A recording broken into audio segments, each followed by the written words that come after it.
بسم اللہ الرحمن الرحیم۔ السلام علیکم۔ آج ہم آدم علیہ السلام کا واقعہ سنیں گے۔ حضرت آدم علیہ السلام اللہ کے پہلے بندے اور پہلے نبی اور پیغمبر تھے، جنہیں اللہ نے خود اپنے ہاتھوں سے بنایا، اور ہم سارے انہی کی نسل ہیں۔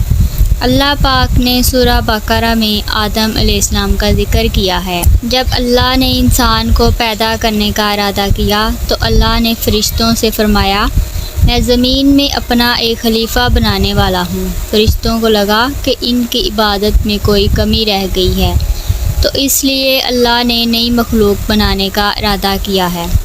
فرشتوں نے کہا، ہم تیری خوب عبادت کرتے ہیں، پھر بھی تو ایسی مخلوق پیدا کرے گا جو زمین میں فساد اور خون خرابہ کرے گی۔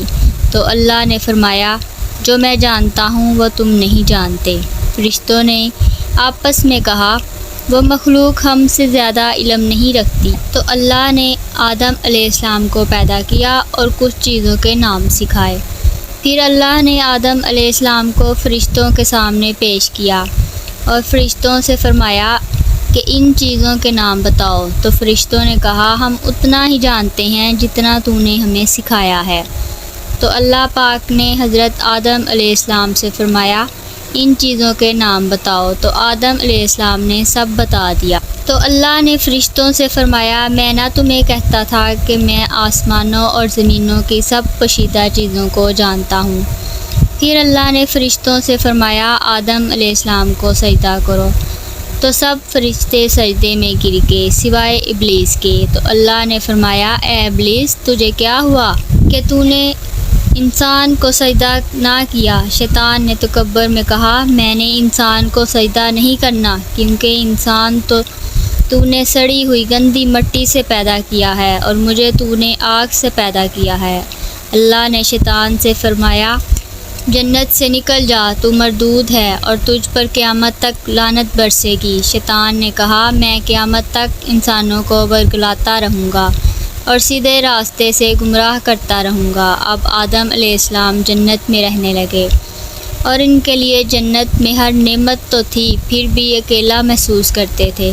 پھر اللہ نے حوا علیہ السلام کو پیدا کیا اور آدم علیہ السلام اور حوا علیہ السلام کا نکاح کیا اور دونوں جنت میں رہنے لگے۔ اللہ نے فرمایا، اے آدم، جنت میں تم سب کچھ کھاؤ، لیکن اس ایک درخت کے پاس مت جانا، ورنہ تم نافرمان ہو جاؤ گے۔ پھر شیطان نے ان دونوں کے دل میں وسوسہ ڈالا کہ میں تم دونوں کا خیر خواہ ہوں، اور اللہ نے تم دونوں کو اس لیے درخت کا پھل کھانے سے منع کیا ہے کہ کہیں تم ہمیشہ زندہ نہ رہو۔ بس مردود نے انہیں درخت کے پاس کر دیا۔ جب دونوں نے اس درخت کا پھل کھا لیا تو ان کے 70 کی چیزیں کھل گئیں، تو دونوں درختوں کے پتے اتار اتار کر خود کو ڈھانپنے لگے۔ تو اللہ نے ان کو پکارا اور فرمایا، کیا میں نے تمہیں اس درخت کا پھل کھانے سے منع نہ کیا تھا؟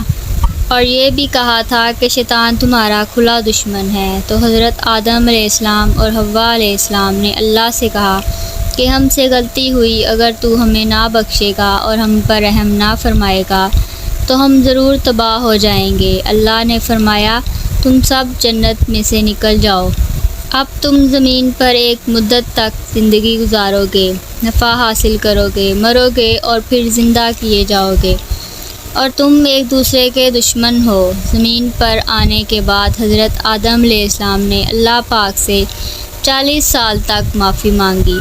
پھر اللہ نے آدم علیہ السلام پر رحم کیا اور معاف کر دیا۔ پھر حضرت آدم علیہ السلام اور حضرت حوا علیہ السلام دنیا میں رہنے لگے اور انہی سے انسانوں کی نسل شروع ہوئی۔ قرآن کے اس واقعے سے ہمیں یہ سبق ملتا ہے کہ جب ہم سے غلطی یا گناہ ہو جائے تو اپنے رب کے حضور سجدہ کریں، معافی مانگیں اور اپنے رب کو منا لیں۔ اللہ بہت بڑا معاف کرنے والا اور رحم فرمانے والا ہے۔ تو میں امید کرتی ہوں کہ میری آج کی ویڈیو آپ کو پسند آئی ہے، تو لائک کریں، شیئر کریں، کمنٹ کریں اور میرے چینل کو سبسکرائب کریں تاکہ میری ہر آنے والی ویڈیو آپ تک جلد پہنچ سکے۔